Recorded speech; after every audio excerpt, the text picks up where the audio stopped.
and thanks, of course, to Mr. Lan.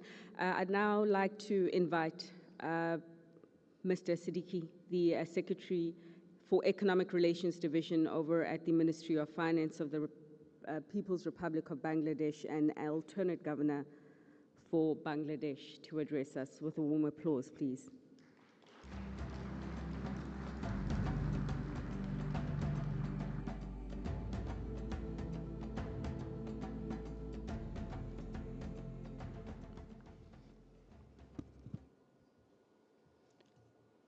Mr. Chairman, President of the New Development Bank, Her Excellency Dilma Rousseff, esteemed governors, distinguished delegates, excellencies, ladies and gentlemen, a very good morning to all of you.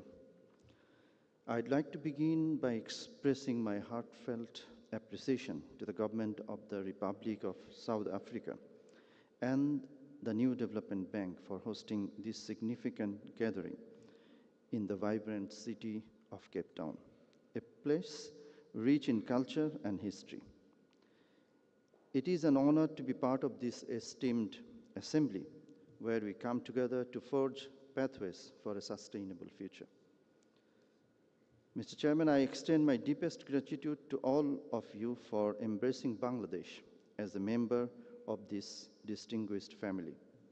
This membership is a gateway to new partnerships, enabling us to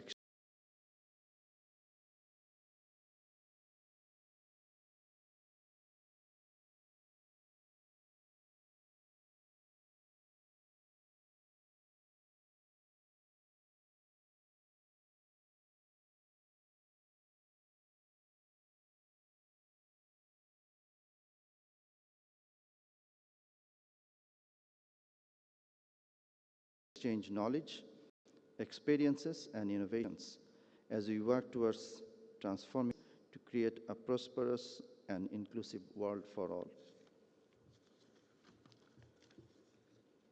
I'd like to take this opportunity to thank NDB for showing its interest in providing good support, $1 billion every year to Bangladesh. We are pleased to inform that we have already sent proposals for projects, 3 projects amounting to $750 million within a very short time. We believe that this support will help us, and this support is a testament to the strong leadership and excellent work of the NDB President and higher management in executing NDB operations in Bangladesh. We strongly believe that with unwavering commitment and joint endeavors, we'll be able to strengthen and widen our relationships in the coming days. Excellencies, I would like to inform you that recently formed interim government under the prudent leadership of worldwide renowned Nobel laureate, Honorable Chief Advisor Dr. Muhammad Yunus, placed strong commitment to the citizen of Bangladesh for building a Bangladesh without discrimination, where people, government, citizens, and society will be transformed with good governance, equality, transparency, and justice. Meanwhile, the new government takes the necessary steps for continuation of previous commitments as well as shows its high interest on multilateral development partners like NDB for development works. Over the past 2 decades, Bangladesh has achieved remarkable economic growth, consistently almost 6%, alongside significant advancements in socio-economic indicators, defying global odds, and has paved the gateway for graduation from the least developed country status by 2026. We are profoundly grateful for the unwavering support of our development partners throughout this journey. We convene at a time when the world is grappling with the aftermath of the COVID-19 pandemic and the ongoing global economic crisis. This dual challenge has ushered in an era of uncertainty. The unprecedented crises in food, fuel, fertilizer, and finance have led to currency depreciation, soaring inflation, and a rapid depletion of foreign reserves. These challenges disproportionately impact the most vulnerable segments of our global community, threatening the hard-won achievements of recent years. A collective effort is imperative to navigate these turbulent times and avert a deeper crisis. The new development bank has emerged as a pivotal institution supporting member states in bridging their financial gaps. At this juncture, innovative mechanisms are crucial to empower borrowing members in addressing their financial needs and to attract potential non-members to join our collective endeavor. Excellencies, policy-based support and concessional financing are vital tools in addressing the current economic challenges. The NDB should consider offering concessional financing for climate change initiatives, incorporating cutting-edge technologies to facilitate the transition from fossil fuel-based energy to renewable sources. This transition must be designed to avoid imposing additional financial budget burdens on member states. Furthermore, public sector infrastructure development, regional connectivity, and skill enhancement to meet the demands of the fourth industrial revolution should be prioritized. Sharing expertise in domestic resource mobilization is another area where we can collaborate to strengthen our economies. I'd also like to highlight that Bangladesh, despite making a negligible contribution to global climate change, has been suffering the most as a victim of its consequences. It is disheartening that over 40% of the assistance received for climate-related issues has come in the form of loans. We would like to request NDB's assistance in blending global climate finance for green development.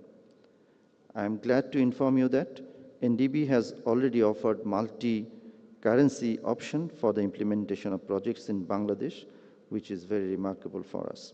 Additionally, we would like to seek support to introduce local currency options as a multi-currency operation in Bangladesh, which is echoed by Her Excellency the President. Distinguished delegates, the cost of financing is our development objectives, ensuring mutual benefits for all stakeholders.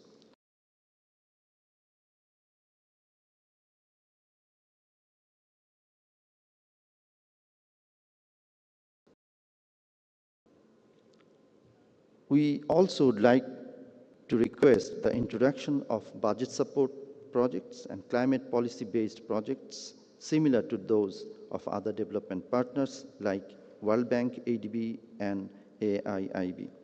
Furthermore, we would like to propose the introduction of a country strategy aligned with our national plan to ensure improved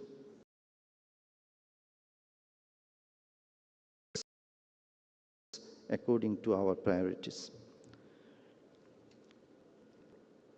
As a new global initiative, we hold high expectations for NDB, and we are confident that our collective efforts will enable us to overcome current challenges and usher in a new era of development. Bangladesh is fully committed to working closely with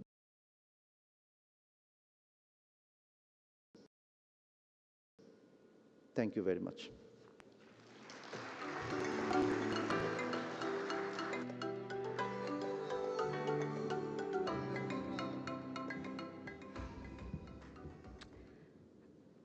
And thank you, Mr. Siddiqui, there for your heartfelt plea as well to your colleagues to consider a different form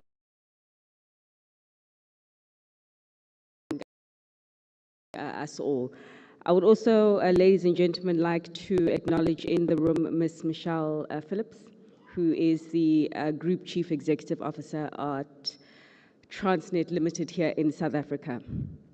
You're welcome, ma'am.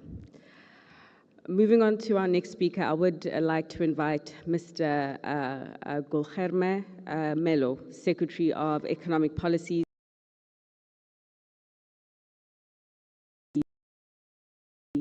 temporary alternate governor for Brazil. Thank you, sir.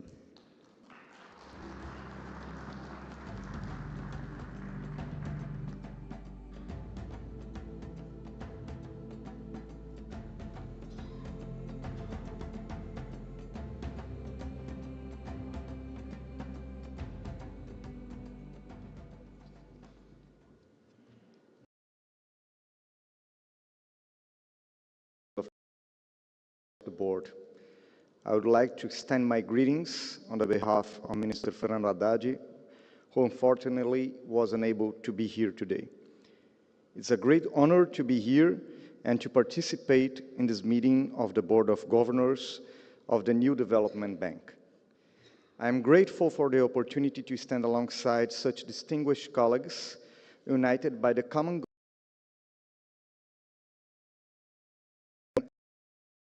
emerging countries. It's with profound sense of duty that we begin this discussion on topics that are crucial for the future of our nations and for the global well-being. We are at a pivotal moment in which the challenges faced are indeed complex. It's in this environment that we must, more than ever, straighten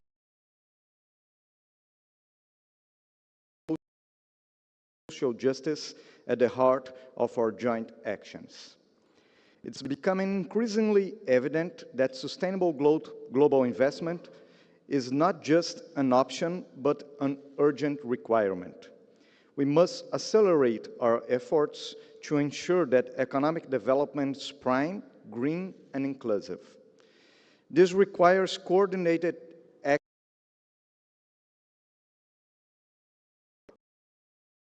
Only through robust collaboration can we promote governance, social justice, and environmental protection, essential pillars for a prosperous and equitable future. Sustainable global investment is essential to ensure a just and resilient transition towards a global economy capable of addressing current environmental and social challenges.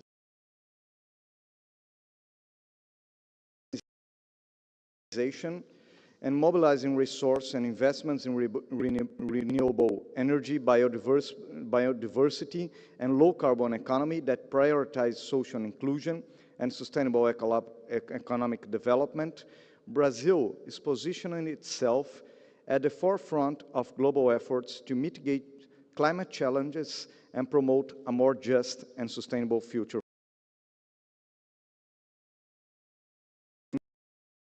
Supporting sustainability and inclusive growth in developing countries. In addition to providing essential financing, these institutions act as catalysts, fostering additional resource and mitigating risks associated with large infrastructure projects. With their vast knowledge and experience, multilateral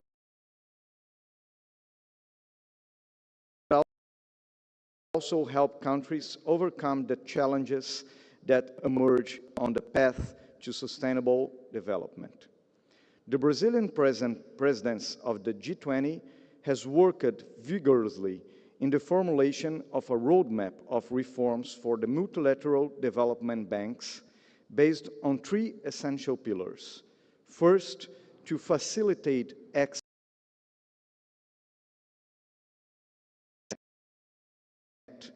promoting local currency financing, and implementing guarantees on national platforms. Secondly, to strengthen the financial capacity of multilateral banks so they can respond more effectively to growing demands for developing countries.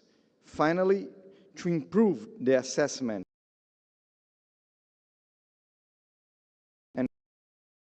private investors to make informed decisions about partnerships with these institutions. I would like to highlight the essential role that the New Development Bank plays in advancing the Sustainable Development Agenda, particularly in the context of the global challenge we face. As a financial institution,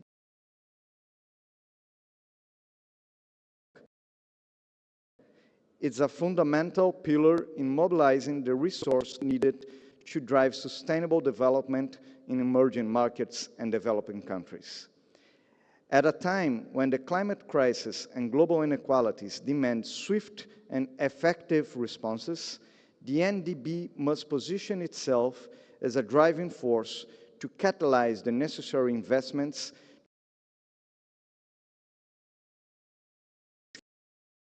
efficiently and creates lasting impacts, promote sustainable development that benefits future generations. In this context of global urgency, in which the climate crisis and inequalities demand decisive and coordinated actions, it's imperative that we reinforce the role of development finance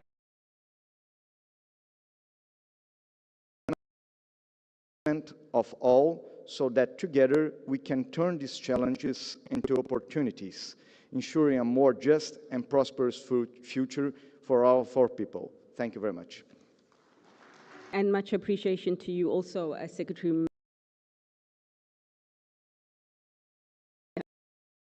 And now, Mr. Ivan Chereskov, Deputy Minister of Finance of the Russian Federation.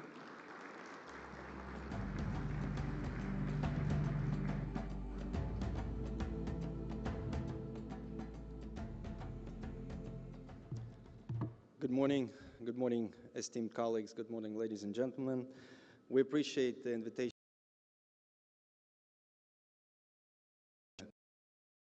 Beautiful Cape Town. It's really an honor to be here and to join all of you.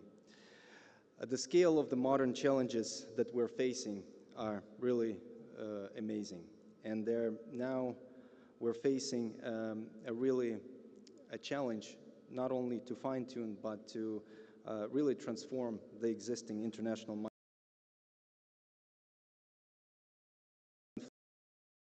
influence belong to the countries with advanced economies. This was supported by many mechanisms, including bilateral swap agreements in reserve currencies and the denomination of developed economies in the largest multilateral development institutions, as well as owning most of the financial infrastructure around the world that we'll currently use. Now, the share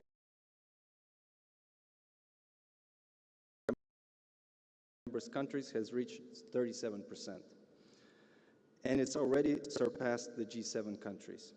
However, despite the increasing influence of the BRICS countries and in the global economy, our position continues to be vulnerable to the decision by a limited number of countries. We're still influenced mostly by the policies in the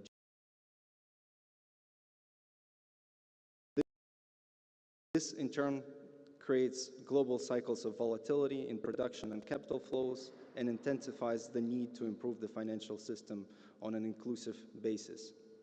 In this direction, that has become a priority for Russia's presidency in BRICS, we also outlined the need to transform and modify the current financial system. According to our evaluation,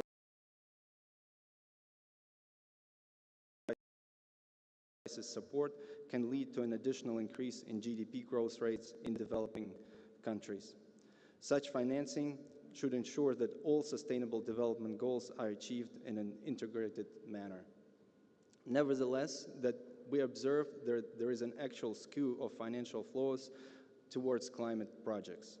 We also think that climate projects are important, but a lion's share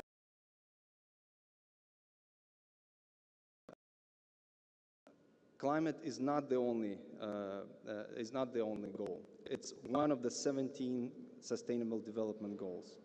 Meanwhile, according to the UN assessment, there is no process or even regression in more than 30% of the SDG objectives, while maintaining current trends in 2030. 7% of the world's population, or about 575 million,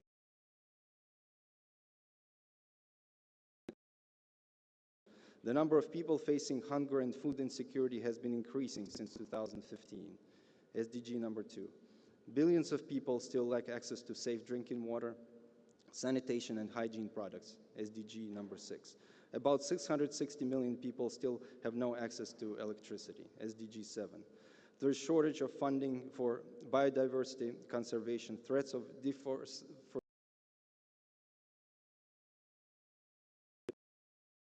In this context, we particularly support the efforts the Brazilian presidency in the G20 on such as these SDGs as overcoming inequality, ensuring universal access to water and sanitation, combating hunger and poverty, as well as ensuring partnership for sustainable development. In this situation, the role of the new development bank is ever more increasing. The bank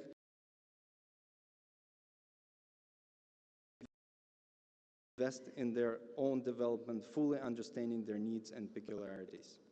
The NDB should play an active role in mitigating the risks caused by fragmentation in the financial system and geopolitics, the disruption of traditional production and logistics chain, and the comprehensive achievement of the SDGs. At the same time, it's important to strengthen its analytical component. We hope that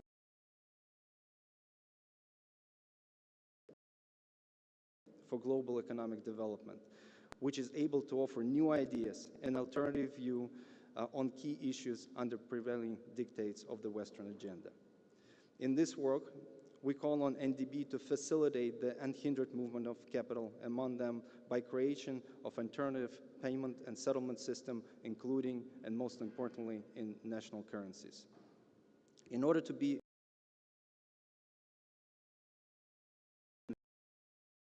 on Western financial infrastructure. Of particular importance is the increase in the share of use of national currencies that a lot of you, esteemed colleagues, talked about today. But also including attracting new resources in national currencies. At the same time, it's important to continue to diversify the bank's shareholder structure, among other things, by attracting new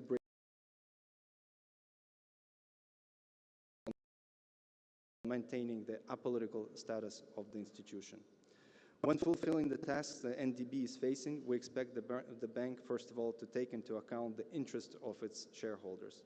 It's important for the bank to rely on the internal resources of its shareholders and not be afraid to implement an independent development agenda. I'm sure that NDB will successfully cope with all the challenges.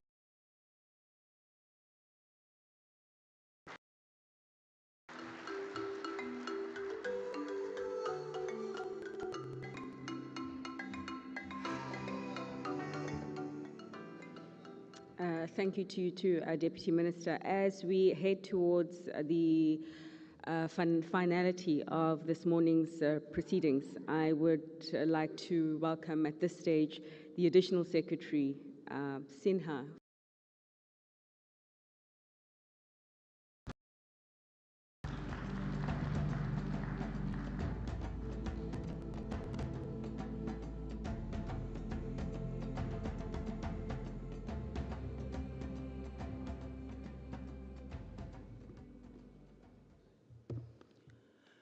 Good morning, distinguished guests, distinguished governors, President NDB, all other.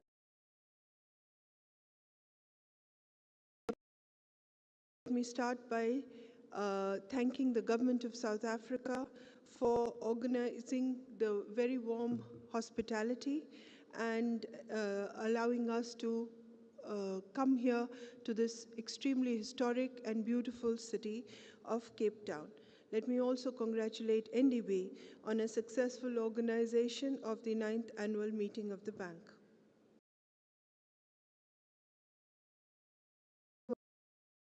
Of unique global challenges marked by subdued economic growth, rapid technological changes, climate change-related vulnerabilities, and geopolitical uncertainties. The world is substantially off track to achieve the Sustainable Development Goals by the 2030 deadline. Estimates suggest a financing gap of USD 4 trillion, while many countries.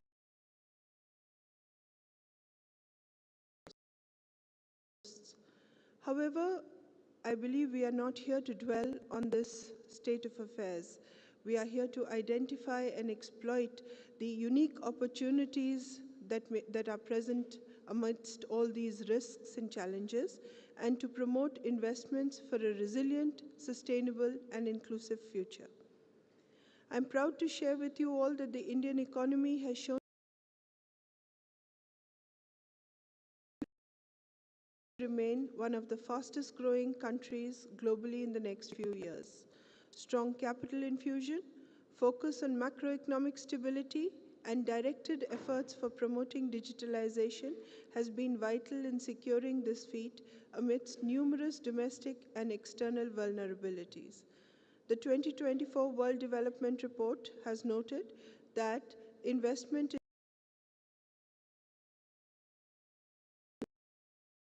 income favoring several small-scale vendors and economically lagging districts. India has shown that last-mile financial inclusion can be a strong enabler for countries to achieve at least 7 sustainable development goals. As a step towards actualizing this vision, recently, India has concluded a technical cooperation agreement with the African Development Bank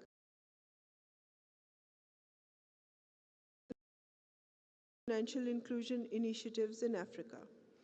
India's G20 presidency provided a unique opportunity to voice the concerns and aspirations of the Global South in multilateral forums. The inclusion of the African Union as a permanent member of the G20 is a big boost for the representation of the Global South in the G20 forum. This focus has been taken forward by the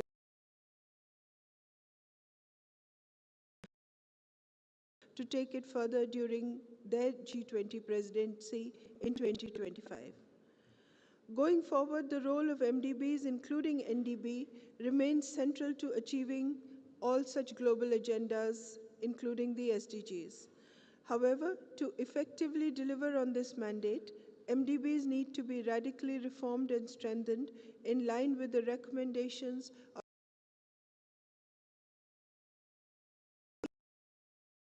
recommendations for the MDBs include operating together as a system, bringing in operational efficiency, and tripling of financing levels to respond to the rising demands.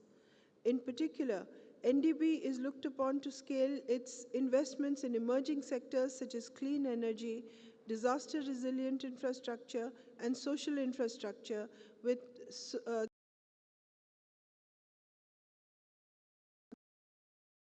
apart from direct investments to phase in renewables, low-carbon technology transfer is also of increasing relevance.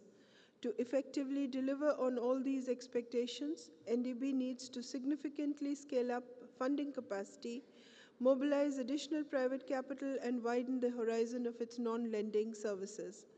Standardization and scale of financial products,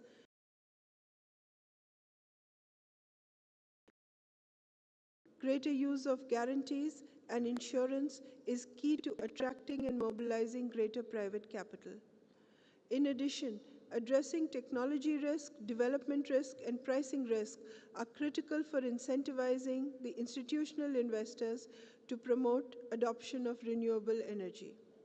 Overall, there is an urgent need for transformation of the MDB system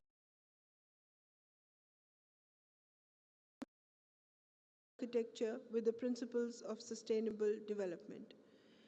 NDB's establishment in 2015 completely redefined the paradigm of multilateral cooperation with its unique model of inclusive governance led by emerging and developing economies, having equal contributions and equal voice. Now, almost after a decade, it is time to reflect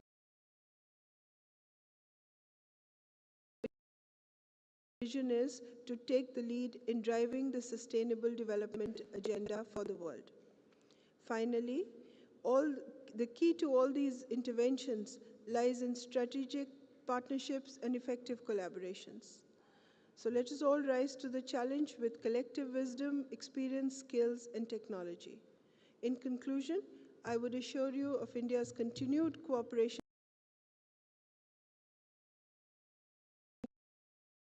in this journey. Thank you all very much.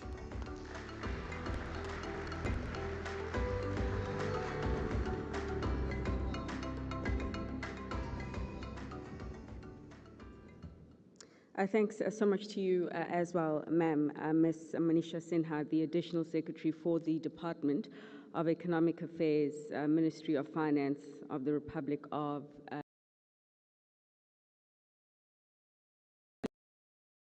ladies and gentlemen, have now reached the last part of today's opening plenary. We are going to go into a distinguished signing ceremony, and I would ask the assistance of the team to prepare the logistics that will enable the signing. It will be the signing of a loan of 5 billion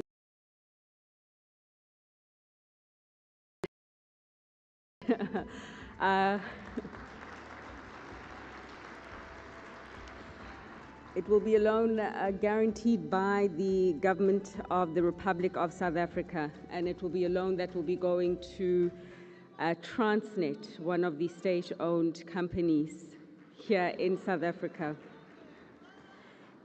It will be going towards the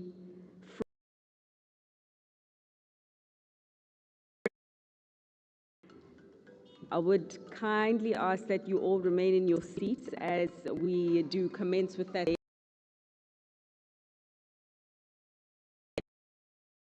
30. Ladies and gentlemen, this does of course bring us to the close of today's opening plenary, and I would like to thank you all for your attendance with us this morning. I would at this stage also like to invite you to take a leisurely lunch of networking and no doubt important conversations up until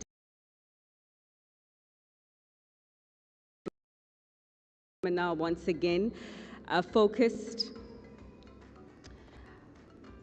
It will be focused on unlocking financing for sustainable development in emerging markets and developing countries. It will be happening here at 4 p.m.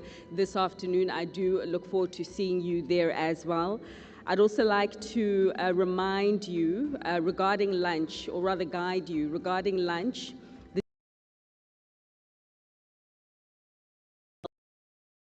The building, and I'd like to invite the governors, the directors, as well as the senior management and speakers for the closed workshop on local currency financing platforms to enjoy their lunch in the Bluebell building here in this building. For the rest of us, I would like to invite you to the grand ballroom to enjoy meet again this afternoon. I'm also pleased, just one last form of housekeeping, to announce that the energy seminar on the development finance institutions. It's at the forefront of infrastructure development, as you know, and that is scheduled to take place tomorrow at 9 a.m. in the morning right here. And at tomorrow's ceremony, we'll also be joined by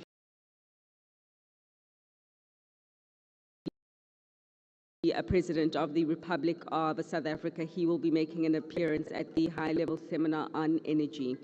Ladies and gentlemen, with that said, I'd like to officially bring today's program to a close. I would like to just